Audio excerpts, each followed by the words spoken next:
രക്ഷയുടെ പാതയിൽ.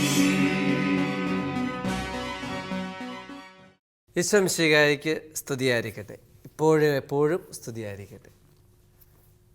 പ്രിയപ്പെട്ട കുട്ടികളെ, എല്ലാവരും സന്തോഷത്തോടെ ആയിരിക്കുന്നു എന്ന് അറിയുന്നതിൽ ഒത്തിരി സന്തോഷമുണ്ട്.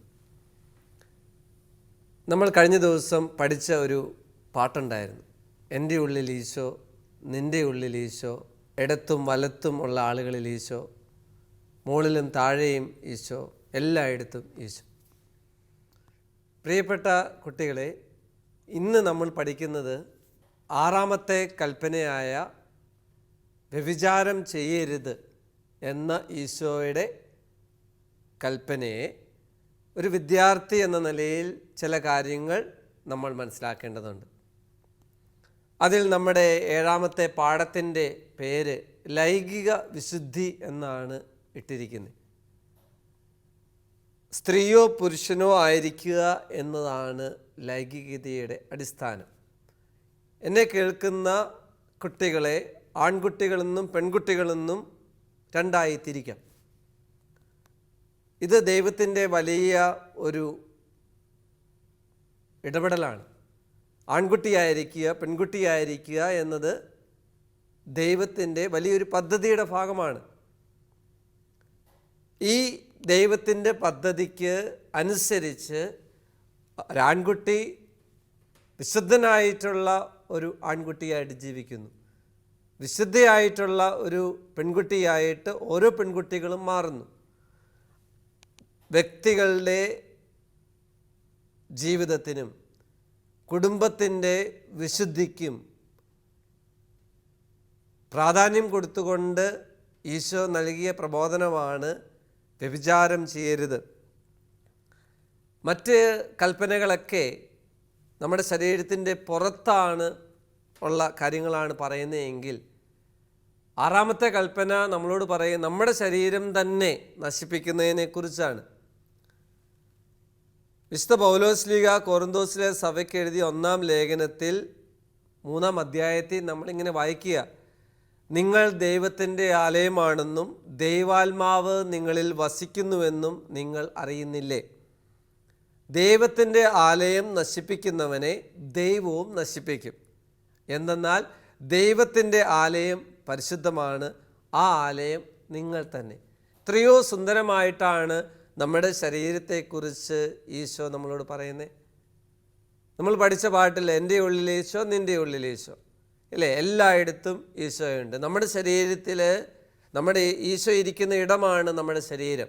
ആ ശരീരത്തെ വിശുദ്ധമായിട്ട്, ഈശോ ഇരിക്കുന്ന സ്ഥലം വിശുദ്ധമാണ്. സക്രാരിയിൽ ഈശോ ഇരിക്കുന്നു. ആ വലിയ ഓർമ്മയിലാണ് നമ്മൾ കുമ്പിടുന്നത്, നമ്മൾ പ്രാർത്ഥിക്കുന്നത്. ദേവാലയത്തിൻ്റെ മുമ്പിലൂടെ പോകുമ്പോൾ നമ്മൾ കൈകൂപ്പി പിടിച്ച് ദൈവ സാന്നിധ്യത്തെ ഓർക്കുന്നേ. നമ്മുടെ ശരീരം തന്നെ ഈശോയുടെ ആലയമാണ്, വീടാണ് എന്ന ബോധ്യം നമ്മളെ നമ്മുടെ ശരീരത്തെ കൂടുതൽ സ്നേഹിക്കുവാൻ, നമ്മുടെ ശരീരത്തെ കൂടുതൽ ബഹുമാനിക്കുവാൻ, വിശുദ്ധമായിട്ട് ശരീരത്തെ കാണുവാൻ നമ്മളെ പ്രേരിപ്പിക്കുന്നു.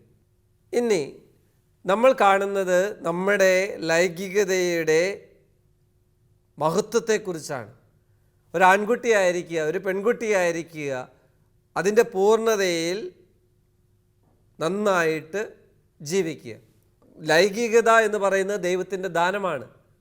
മറ്റേത് കഴിവുകൾ പോലെ തന്നെ ആണ് ലൈംഗികമായിട്ടുള്ള കഴിവും. വിവാഹ ജീവിതത്തിന് ശേഷം മക്കളെ ജനിപ്പിക്കുന്നതിനും വളർത്തുന്നതിനും മനുഷ്യന് ദൈവം കഴിവ് കൊടുത്തിരിക്കുന്നു. അതിനാവശ്യമായിട്ടുള്ള ശാരീരിക അവയവങ്ങളും കൂടി നൽകിയിട്ടുണ്ട്. ഇതൊക്കെ എന്നിലും നിങ്ങളിലും എല്ലാം ഉള്ള കാര്യമാണ്. ഒരു ആൺകുട്ടിയുടെ ശരീരവും പെൺകുട്ടിയുടെ ശരീരവും തമ്മിൽ ശാരീരികമായിട്ടുള്ള ചില വ്യത്യാസങ്ങൾ ഉണ്ട്. എന്നാൽ ദൈവത്തിൻ്റെ ആലയമാണ് നമ്മുടെ എല്ലാം ശരീരം എന്നുള്ള തിരിച്ചറിവ് നമുക്കുണ്ടാവണം. എന്താണ് ലൈംഗിക വിശുദ്ധി എന്നുള്ളത് നമുക്ക് കാണാം. ദൈവം നൽകിയിരിക്കുന്ന ലൈംഗികമായ കഴിവുകളെ അവിടുന്ന് ആഗ്രഹിക്കുന്ന രീതിയിൽ പക്വമായി ഉപയോഗിക്കുന്നതാണ് ലൈംഗിക വിശുദ്ധി. ഇപ്പോൾ നിങ്ങൾ പഠിച്ചുകൊണ്ടിരിക്കുന്ന വളരുന്ന വളർച്ചയുടെ പാതയിലാണ്. നിങ്ങൾക്ക് നല്ല അറിവുകൾ ഉണ്ടാവണം. ആ അറിവ് തിരിച്ചറിവിലേക്ക് നമ്മളെ നയിക്കും. നല്ല അറിവില്ല എങ്കിൽ നമുക്ക് തെറ്റുകൾ വരാൻ സാധ്യതയുണ്ട്. ആ തെറ്റുകൾ പിന്നീട് ജീവിതത്തിൽ വലിയ സങ്കടങ്ങളിലേക്ക് നയിക്കും. അപ്പോൾ യഥാർത്ഥത്തിലുള്ള ശരിയായിട്ടുള്ള അറിവുകൾ നിങ്ങൾക്ക് ഉണ്ടാവണം. അത് ലൈംഗികതയെക്കുറിച്ചായിക്കോട്ടെ, ഏത് കാര്യത്തെക്കുറിച്ചും യഥാർത്ഥ നല്ല അറിവുകൾ നേടുവാൻ നമുക്ക് പറ്റണം. അപ്പം എന്താണ് ലൈംഗിക വിശുദ്ധി? ദൈവം ആഗ്രഹിക്കുന്ന രീതിയിൽ ലൈംഗികമായിട്ടുള്ള കഴിവുകളെ പക്വമായി ഉപയോഗിക്കണം. അത് നമ്മുടെ വസ്ത്രധാരണം, നമ്മുടെ സംസാരം, നമ്മുടെ പ്രവൃത്തി, നമ്മുടെ നോട്ടം എല്ലാം ഉണ്ട്. നമ്മുടെ നിയമങ്ങൾ, സിവിലിയൻ നിയമങ്ങൾ ചിലത് പറയുന്നുണ്ട്. ഇന്നത് ചെയ്യരുത്, ഇന്ന കാര്യങ്ങൾ ചെയ്താൽ അത് തെറ്റാണ്. ആൺകുട്ടികളോട് പെൺകുട്ടികളോട് പെരുമാറുമ്പോൾ ശ്രദ്ധിക്കേണ്ട കാര്യങ്ങൾ ഇതെല്ലാം. വിവാഹത്തിന് മുമ്പും വിവാഹത്തിന് ശേഷവും ലൈംഗികമായിട്ടുള്ള വിശുദ്ധി പാലിക്കണം. വ്യഭിചാരം ചെയ്യരുത് എന്നുള്ള ആ ഈശോയുടെ പ്രബോധനം വിവാഹം കഴിക്കുന്ന ആളുകൾ സംതൃപ്തകരമായിട്ടുള്ള ലൈംഗിക ജീവിതം നയിക്കണം. നല്ല ബന്ധങ്ങൾ, ഭാര്യയോടും ഭർത്താവിനോടും വിശുദ്ധമായിട്ടുള്ള ബന്ധങ്ങൾ പാലിക്കുമ്പോഴാണ് ലൈംഗിക വിശുദ്ധി. വിവാഹത്തിന് മുമ്പ് ധാർമ്മികമായിട്ടുള്ള മൂല്യങ്ങളിൽ ഊന്നിക്കൊണ്ട് ചെയ്യരുതാത്ത ഒരു കാര്യങ്ങളും ചെയ്യരുത്. അത് നമ്മൾ ആരും കാണുന്നില്ലല്ലോ എന്നോർത്ത്, അല്ലെങ്കിൽ കൂട്ടുകാരല്ലേ ഇങ്ങനെയല്ലേ, കൂട്ടുകാരെല്ലാം ഇങ്ങനെയാണ്, ഇപ്പോഴത്തെ കുട്ടികളെല്ലാം ഇങ്ങനെയാണ് എന്നൊക്കെ ചിന്തിച്ച് ചില കുട്ടികൾ ചില അബദ്ധങ്ങളൊക്കെ ചെയ്തു കൂട്ടാറുണ്ട്.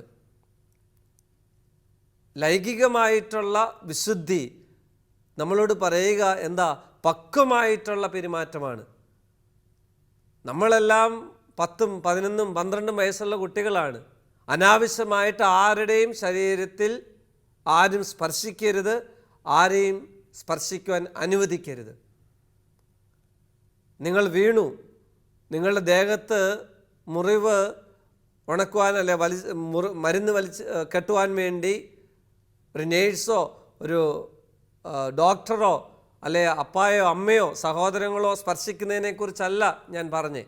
നിങ്ങൾക്കറിയാം, അനാവശ്യമായിട്ട് ചില സ്പർശനങ്ങളൊക്കെ ഇന്ന് ഒത്തിരി കുട്ടികളെ ദുരുപയോഗിക്കുന്നുണ്ട്. അനാവശ്യമായിട്ട് ആരെയും ദേഹത്ത് തൊഴിയിക്കരുത്. അനാവശ്യമായിട്ട്. നിങ്ങൾക്കറിയാം ഞാൻ പറയുന്നത് എന്തർത്ഥത്തിലാണ്. വിവാഹത്തിന് മുൻപ് എന്തും ചെയ്യാം, ആരും അറിയലല്ലോ എന്നൊക്കെ ചിന്തിച്ച് കൂട്ടുകൂടുമ്പോൾ, അല്ലെങ്കിൽ ചില പുസ്തകത്തിൽ വായിച്ചതിൻ്റെയൊക്കെ വെളിച്ചത്തിൽ ചില കുട്ടികൾ ചില കാര്യങ്ങൾ ചെയ്യുന്നത് തെറ്റാണ് എന്നുള്ള ബോധ്യം നിങ്ങൾക്കുണ്ടാവണം. മനുഷ്യരിലുള്ള ലൈംഗികത പക്വമായിട്ടുള്ള രീതിയിൽ പാലിക്കപ്പെടണം. അത് ദൈവം ആഗ്രഹിക്കുന്ന കാര്യമാണ്. കുടുംബവർഷമാണ്. കുടുംബവർഷത്തിൽ കുടുംബമാണ് സ്വർഗമാക്കി മാറ്റേണ്ടത്. നമ്മുടെ ഓരോ കുടുംബത്തിലും മക്കൾ വിശുദ്ധമായിട്ടുള്ള ജീവിതം നയിക്കുമ്പോൾ മാതാപിതാക്കൾ സന്തോഷിക്കുക. നിങ്ങളുടെ മൊബൈലിലെ ചിത്രങ്ങൾ, നിങ്ങളുടെ മൊബൈലിലെ സംസാരം, ലൈംഗിക ചുവയുള്ള വർത്തമാനങ്ങളൊക്കെയാണോ നിങ്ങൾ പറയാറ്, നിങ്ങൾ കേൾക്കാറുണ്ടോ? അതൊക്കെ ലൈംഗികമായിട്ടുള്ള വിശുദ്ധിക്ക് എതിരായിട്ടുള്ള കാര്യമാണ്. 6ാമത്തെ കൽപ്പന ഈശോ നമ്മളോട് പറയുന്നതിൽ വരുന്ന കാര്യമാണ് എന്നൊക്കെ മനസ്സിലാക്കുക. ചെയ്യരുത്. ഓക്കെ. മരിയ ഗൊരേത്തി പുണ്യവതി വളരെ വിശുദ്ധമായിട്ടുള്ള ജീവിതം ആഗ്രഹിക്കുകയും അതനുസരിച്ച് ജീവിക്കുകയും ചെയ്ത വ്യക്തിയാണ്. ഞാൻ അത് പറഞ്ഞ് ഇന്നത്തെ ക്ലാസ് അവസാനിപ്പിച്ചോളാം. മരിയ ഗൊരേത്തി സാധാരണ കുടുംബത്തിലെ ഒരു കൊച്ചായിരുന്നു. അപ്പായും അമ്മയൊക്കെ ജോലിക്ക് പോകും. ഈ കൊച്ച് വീട്ടിലെ അത്യാവശ്യ കാര്യങ്ങളൊക്കെ ചെയ്യും, ബാക്കി സമയം പ്രാർത്ഥിക്കും. അങ്ങനെയൊക്കെ നല്ല വിശുദ്ധമായിട്ടുള്ള ജീവിതം ആഗ്രഹിക്കുകയും അതനുസരിച്ച് ജീവിക്കുവാൻ പരിശ്രമിക്കുകയും ചെയ്തുകൊണ്ടിരുന്ന വ്യക്തിയാണ് മരിയ ഗൊരേത്തി. ഈ മരിയ ഗൊരേത്തി താമസിക്കുന്ന വീടിൻ്റെ അടുത്ത് ഒരു ചേട്ടനുണ്ടായിരുന്നു. ചീത്ത പുസ്തകം വായിക്കുന്ന, ചീത്ത കൂട്ടുകാരുള്ള, ചീത്ത സിനിമ കാണുന്ന ഒരു ചേട്ടൻ. ആ ചേട്ടൻ്റെ പേര് അലക്സാണ്ടർ എന്നായിരുന്നു. ഈ ചീത്ത പുസ്തകവും ചീത്ത സിനിമയും ചീത്ത കൂട്ടുകെട്ടിലൊക്കെ ചീത്ത ചിന്തകളാണ് ഉണ്ടാകുന്നത്. ചീത്ത ചിന്തകൾ ചീത്ത പ്രവർത്തനത്തിലേക്ക് നയിക്കും. അത്തരം ഒരു മോശം ചിന്തയായിരുന്നു. ഒരു ദിവസം ഈ അലക്സാണ്ടർ മരിയ ഗൊരേത്തിയുടെ അടുത്ത് വന്നിട്ട് പറയുകയാണ്, മരിയ ഗൊരേത്തി, നിന്നെ കാണാൻ നല്ല സുന്ദരിയാണ്, നല്ല സ്വർണ്ണ തലമുടിയും, നല്ല നല്ല രസമാണ് നിന്നെ കാണാൻ, ഞാൻ നിനക്കൊരു ചുംബനം തന്നോട്ടെ. പ്രിയപ്പെട്ടവരെ, അപ്പായും അമ്മയും ജോലിക്ക് പോയിരിക്കുന്നു, വീട്ടിലാരുമില്ല. മരിയ ഗൊരേത്തി എന്ന് പറയുന്ന കുട്ടി പറയുക, ആരും അറിയാലല്ലോ, അലക്സാണ്ടർ എന്ന് പറയുന്ന ചേട്ടന് ഒന്നും ഒരു കാര്യം ചോദിച്ചതല്ലേ, അല്ല എങ്കിൽ ഇങ്ങനെയല്ലേ, ഒന്നുമല്ല. മരിയ ഗൊരേത്തി എന്ന് പറയുന്ന 13 വയസ്സുള്ള ആ പെൺകുട്ടി നിങ്ങളുടെ ഏകദേശം പ്രായമാണ്. ആ മരിയ ഗൊരേത്തി അലക്സാണ്ടർ എന്ന് പറയുന്ന ചേട്ടനോട് പറഞ്ഞു, നോ അലക്സാണ്ടർ, നോ. അതിന് ഇടിമുഴക്കത്തിൻ്റെ മുഴക്കമുണ്ടായിരുന്നു എന്നാണ് ചരിത്രം പറയുന്നത്. ആ നാട് മുഴുവൻ കേൾക്കാവുന്ന ഒച്ചയിൽ അലക്സാണ്ടർ ഞെട്ടിത്തിരിക്കുന്ന രീതിയിൽ നോ എന്ന് സ്ട്രോങ് ആയിട്ട് പറഞ്ഞു. മരിയ ഗൊരേത്തി നോ പറയേണ്ടടുത്ത് നോ പറയാനുള്ള ശേഷി ഉണ്ടായിരുന്നു. പ്രിയപ്പെട്ടവരെ, ഈ മരിയ ഗൊരേത്തി മുറിവേറ്റ് മരിക്കുവാൻ കാരണം ഈ അലക്സാണ്ടർ എന്ന് പറയുന്ന ചീത്ത പുസ്തകത്തിൻ്റെ, ചീത്ത സിനിമ കണ്ട വ്യക്തിയുടെ മോശം ചിന്തയാണ്. ഞാനിത് പറയാൻ കാരണം, മരിയ ഗൊരേത്തി പുണ്യവതി വിശുദ്ധിക്ക് വേണ്ടി എത്രമാത്രം ത്യാഗം സഹിച്ചു. നമ്മുടെ അനുദിന ജീവിതത്തിൽ മോശമായിട്ടുള്ള കാര്യങ്ങൾ ചെയ്യുവാൻ അല്ലെങ്കിൽ ചെയ്യിക്കുവാൻ ആരെങ്കിലുമൊക്കെ പ്രേരണ നൽകുമ്പോൾ അതിനോട് നോ പറയുവാൻ നമുക്ക് പറ്റണം. ലൈംഗിക വിശുദ്ധിക്കെതിരായിട്ടുള്ള പാപങ്ങളാ സ്വയംഭോഗം, സ്വവർഗഭോഗം, വ്യഭിചാരം, വേശ്യാവൃത്തി, ബലാത്സംഗം മുതലായവയൊക്കെ. ഇതൊക്കെ പുസ്തകത്തിൽ പറയുന്നുണ്ട്. നിങ്ങൾ ഓർക്കുക, ഈ ദൈവത്തിൻ്റെ ആലയമായിട്ടുള്ള നമ്മുടെ ശരീരത്തെ വൃത്തികേടാക്കണോ? വളർച്ചയുടെ പാതയിൽ ദൈവം ആഗ്രഹിക്കുന്ന വേദിയിൽ ഒരുപക്ഷെ വിവാഹ ജീവിതമായിരിക്കാം. വിവാഹം കഴിഞ്ഞവർ ദൈവം ആഗ്രഹിക്കുന്ന ലൈംഗിക വിശുദ്ധി പാലിച്ചുകൊണ്ട് മക്കൾക്ക് ജന്മം നൽകി അവരെ വളർത്തി.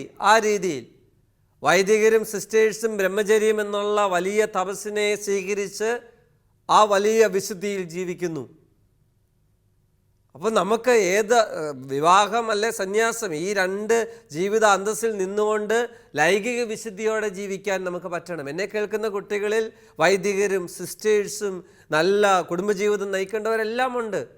ഇപ്പോൾ നിങ്ങൾക്ക് പഠിക്കുവാനുള്ള, ഇപ്പോൾ നിങ്ങൾ പഠിച്ച് മിടുക്കരായി നല്ല സ്മാർട്ടായിട്ടുള്ള കുട്ടികളായിട്ട് മാറണം.